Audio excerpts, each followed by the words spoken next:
Chay, dito naman tayo. Di ba sabi ni sister, dito tayo mas ligtas?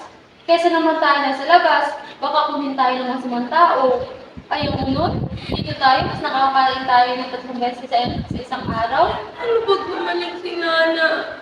Hindi na mababalik si Nana, di ba? Iniwan na niya tayo. Hindi. Sinasabi mo lang yan kasi ayaw mong maranasan ko magkaroon ng isang ina.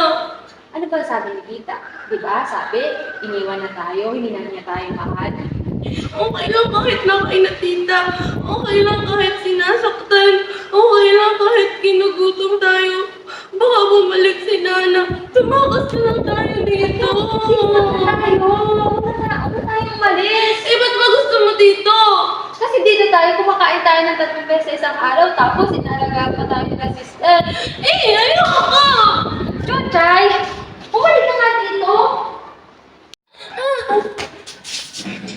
Chuchay! Tignan mo nga yan! Oh, ano nangyari dito? Eh kasi kuya, si Chuchay gusto mo tumakas. Saan kayo pupunta? Gusto niyo pag-usapan natin to? Sige po kuya, para po mas malinawan si Chuchay at po ayaw na po nang bumalik ka nila tita. Tara. Magandang araw mga bata. Ako si Kuya Carlo. Isa akong registered social worker. Ano nga pala ang mga pangalan? Ako po kuya si Audrey Castro naman po si Chuchay. Bakit nga pala gusto niyo tumakas kanina? Eh kasi po si Chuchay gusto na po bumalik ka nila tita. Tsaka pinipigilan ko naman po siya, ayaw na naman po niya makinig sa akin. Ito ba yung Kuya? Opo, totoo po yun.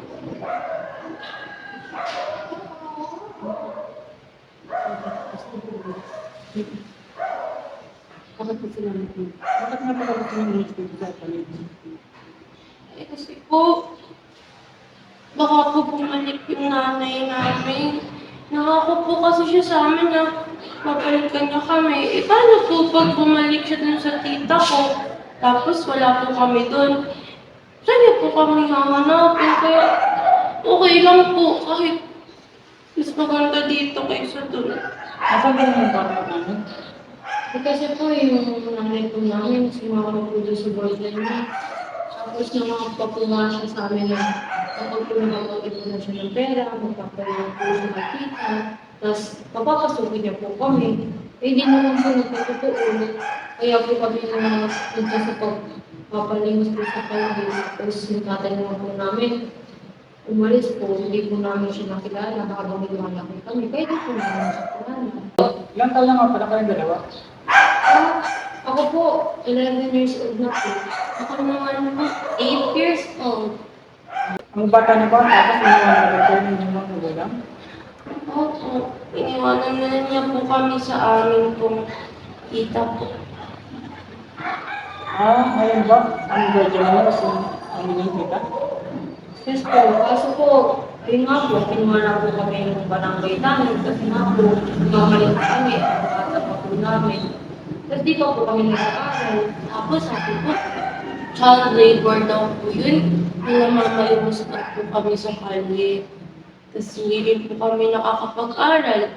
Tapos, kailangan po namin matutunan na mamalimos kasi pag di po kami namalimos, di po kami makakakain magkapatid. Kasi yun po yung sabi ng tita namin na kailangan paghirapan muna namin ng lahat para makakain kami. Kaso po, minsan wala po talaga kaming mahitan ng mga tao. Kasi siguro po, nag-asawa na silang magbigay sa amin ng pera kasi araw-araw na lang po, ganun. Kaya nung nakaraan po, hindi kami nakapagbigay, pinagulog niya po yung kapatid ko sa labas ng bahay. Ganun ba? Masaya naman ang pag-stay niyo dito sa college. Masaya naman po, kasi nga po, iba ka po doon sa labas. Tapos, ano pa po namin yung mga tao, tsaka po, kahit po nagala si tita, masaya naman po kami ng dalawa. Kaya nga lang po, di po kami nakakapasok sa school kasi wala po kami pera po pasok, wala rin naman po pinibigay sa mama kay tita. No! Tingin ko naman po, nagpapadala ng pera si mama. Eh, walang maniwala ni ate. Kasi nangako sa ate. Tapos, Sabi niya pa nga po ng Kuya Carlo, babalikan niya kami. Tsaka okay din lang naman po sa akin kahit hindi na ako mag-aral. Kahit malimus na lang po. Ikaw ba, ate? Gusto mo pa mag-aral? Siyempre, kailangan ko mag-aaral. Paano tayo mabubuhay kung hindi ako mag-aaral? Wala akong trabaho. Kailangan po ba namin Kuya Carlo mag-aral pa? Oo naman, teacher. Alam mo, mahalagang pag-aaral dahil sa bata. At marami din kayo matutunan pag kayo nag-aaral. Dapat, huwag na kayong tumakas dito sa orphanage. Kasi dito, magbigyan kayo ng importansya ng mga tao dito. At huwag na mapapag-aaral kayo ng mga tao dito. At masusuplayan din yung mga pangangailangan sa tao. At dito, makakain kayo ng 3 beses sa isang araw. At sa iyan naman, teacher, basta sa inyong dalawa, kapag naman hinanap kayo ng magulang niya, kami na mismo ang nagdadala dito sa kanya para makita niya kayo. Talaga po, kuya? Makupuntahan niyo po si mama dito? Oo. Hindi po Kuya Carlo, kung ano, hindi ko na po susubukang muling tumakas. Sa bagay po, simula po nung nandito kami, wala na po nananakit sa amin. Wala na rin po namin kailangan isipin yung mga sasakyan kasi pwede po kami masito sa akin dun eh. Tsaka pinaka-importante po sa lahat, nakakakain po kami dito. Nangigit po sa 3 beses.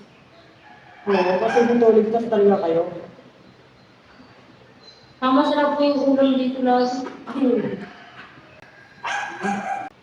O sige, pag nakita niyo ako dito sa orphanage, tawagin niyo lang akong Kuya Carlo.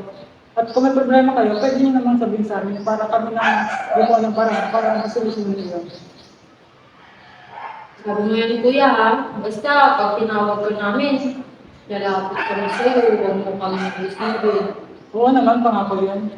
Eh, Kuya Carlo, paano po kaya yung tita ko? Huwag na kayong magalala sa tita niyo, kami nang gagawa ng aksyon para sa problema niyo ako at sa tita niyo. Sige po, kuya, salamat po, ha? Mag-enjoy lang kayo dito sa orphanage, ha? At huwag niyo nang problemahin ang hindi problema ng mga bata. Okay po, Kuya. Maraming salamat po. Salamat.